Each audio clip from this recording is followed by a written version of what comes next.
नमस्कार। 10वी आणि 12वीतील विद्यार्थ्यांना, त्यांच्या पालकांना आणि 250 केंद्रावर जे परीक्षा घेणार आहेत ते केंद्र प्रमुख आणि त्यांच्या सगळ्या टीम्सला मी सर्वप्रथम शुभेच्छा देते। नुकत्याच आता आपल्या सगळ्यांना माहिती आहे की 10वी आणि 12वीच्या परीक्षा सुरू होत आहे।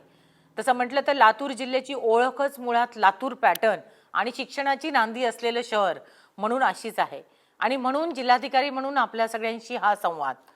आता आपल्याला माहित आहे की 10वी आणि 12वी परीक्षा म्हटली की कॉपीचा विषय सुरू होतो, पण कॉपी मुक्त हा प्रयोग हा अनेकदा आपण राबवतो, पण मला असं वाटतं की खऱ्या अर्थाने आणि अगदी कडक आणि शिस्तीने यावर्षी आपण प्रामाणिक मनाने तो राबवावा। मग ही फक्त प्रशासनाची जबाबदारी नाही तर समाजातल्या प्रत्येक पाल्याची आणि त्याच सोबत असणाऱ्या त्यांच्या पालकांची ही सुद्धा तेवढीच जबाबदारी आहे।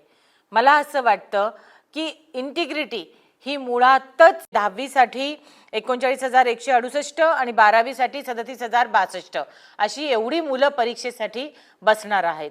मी तुम्हाला सांगू इच्छिते, आमचे बैठे स्क्वॉड्स आहेत, त्यानंतर आमचे फिरते पथक असणार आहेत, सीसीटीव्ही कॅमेरा मधून आम्ही त्या ठिकाणी आपल्यावर नजर ठेवणार आहोत। केंद्र प्रमुखांना पण माझी सूचना असेल की त्या ठिकाणी आपण आपली जबाबदारी चोख पाडायची आहे। जे केंद्र प्रमुख या ठिकाणी 100% कॉपीमुक्त अभियान आणि यासाठी नीट परीक्षा राबवतील त्यांना आम्ही या ठिकाणी फेलिसिएट करू।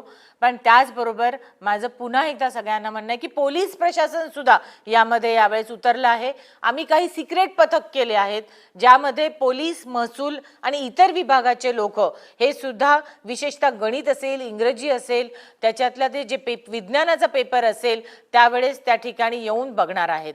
बाहेरच्या सगळ्या फेरीवर जेवढे झेरॉक्स मशीन्स असतील त्याच्यावर सुद्धा आम्ही बंदी टाकलेली